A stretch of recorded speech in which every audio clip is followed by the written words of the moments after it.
Welcome to 1 Mile Review. Today we have the most recent Porsche Halo car. We have the 2015 918 Spyder, and we have the key to take it for 1 mile and let you know what we think about it. But I think with this one, it would be smart to bring in the owner. Drew, why don't you join me over here and let's do a walk around of your wonderful, wonderful car here.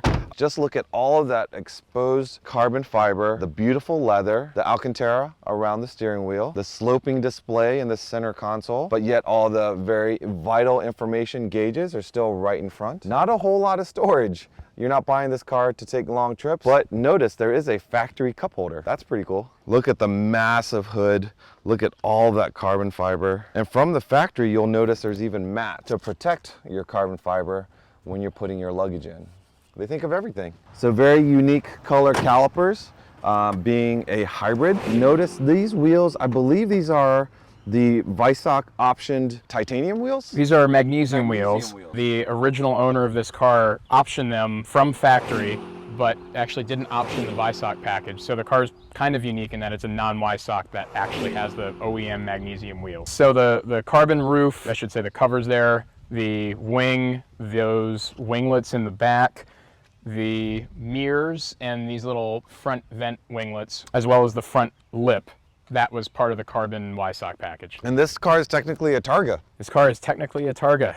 Take the tops off. And it comes off in 2 pieces? It comes off in 2 pieces, yeah. I start at the, I believe, passenger side. That comes off, and they both get stored in the front trunk, and you have 9,000 RPM V8 right behind your head. Now, if you've watched some other of the 1 Mile Reviews, I always talk about riding in a convertible or a Targa and having no filter between the back of your head and the exhaust. And in this case, not only do you not have a filter, but the exhaust is like not even 3 feet from the back of your head, because the exhaust on the 918 Spyder is right on top of the motor. Come around to the back here, look at all the beautiful details, the carbon details around the back. So on the driver's side, you'll see the cap for the fuel.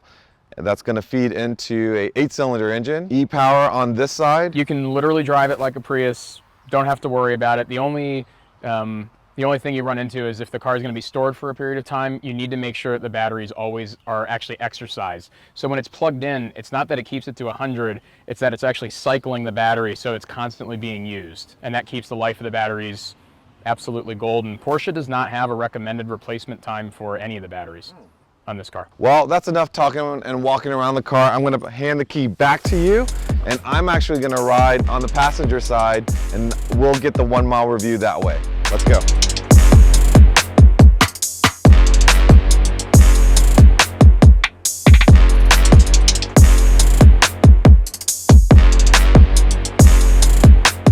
Be sure to log into your YouTube account, subscribe to our channel, and turn on notifications so you don't miss a video. Best of all, it's free to do so. Starting out in E mode, feel like I'm in a Prius, a very cool looking Prius. Yeah, and I can still camp in the left lane and go 60 miles an hour if I wanted to. Now right off the bat, the scenery in front of you is very familiar with the haunches of the fenders, and you can barely see the front of the bumper.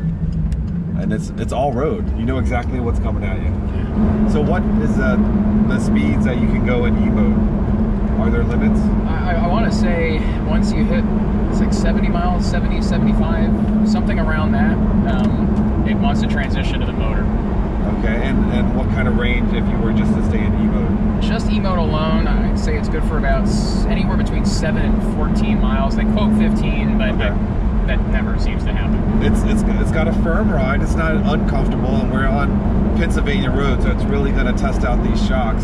Are we in its comfort setting right now? Or? Yeah, this is in the comfort setting. It does have a stiffer mode. I mean, if you were on a track or you're on a perfect road, you maybe could use it, but the way it comes, I tend to leave it in the softer mode. Yeah, and the steering on this is electric steering? The steering is electric, yeah, but it's done incredibly well. The feedback from the car is pretty awesome. I've never had a complaint about it, and especially given that it was electric steering from 2015 versus some of the new programs that like Porsche has now with the 2022 GT3. You know, yes, it's a high-level car, but again, I think when we talk about supercars or exotic cars, we give them a pass on fit and finish on the inside, but this car, not a single rattle. I mean, the seats are comfortable, not a single rattle. The leather is perfect. And let me just note that there's cold air conditioning blowing out the vents. So you're in total comfort. Yeah, it's about as comfortable as you're ever going to be in a quasi race car. Do you want to hear the motor at this point? I think it's time to crank up that LMP2 motor.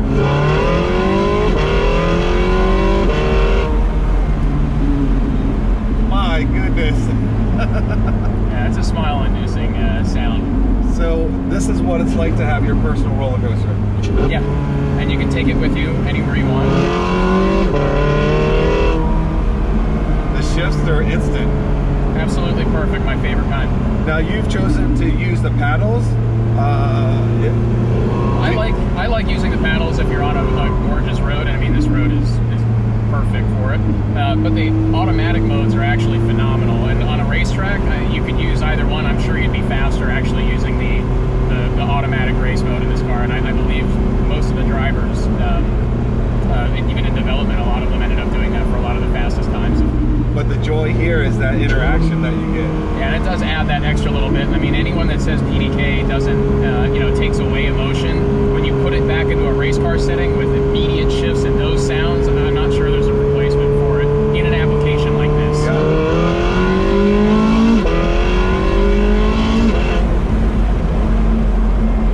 That is unbelievable acceleration.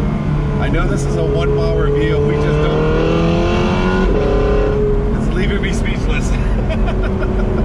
Do I wish I was in that other seat? Absolutely, but I'm glad I'm in this seat because I'm able to fully experience the car with someone that is well versed in driving this thing. As large as this car is, like placing it on the road, I'm watching you and putting it on the line. Like you know exactly where this car ends and where it starts. That's why I like the fenders so much. I mean, you know exactly where the front wheels are. You know, with a car like this, you can drive it when you need to think about other things.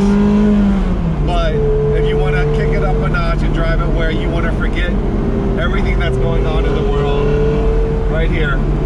It's a pretty valuable thing nowadays. Yeah.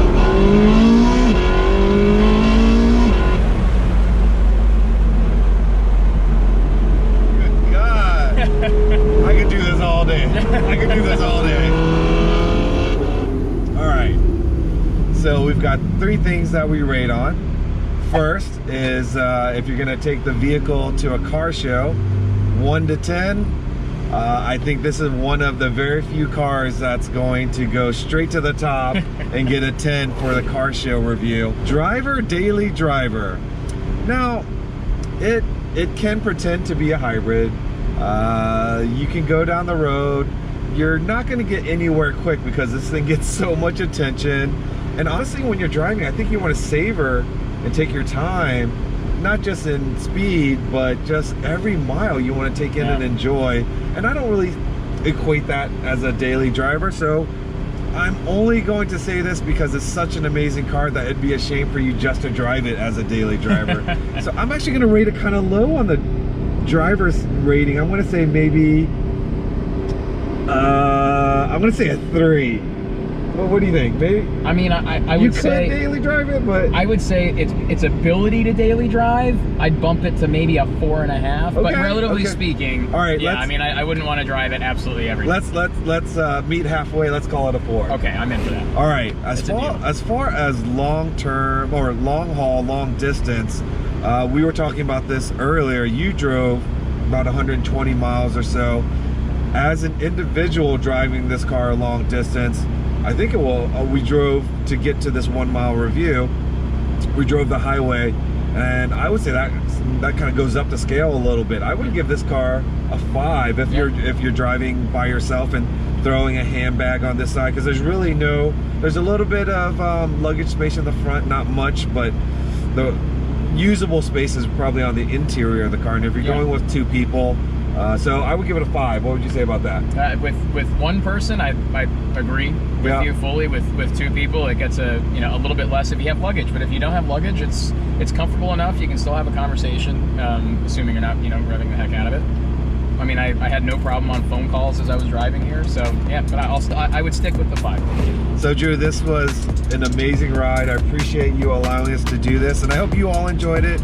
Make sure you click the like button, and if you haven't already, subscribe to our channel because we've got more amazing content like this coming up soon. Take care.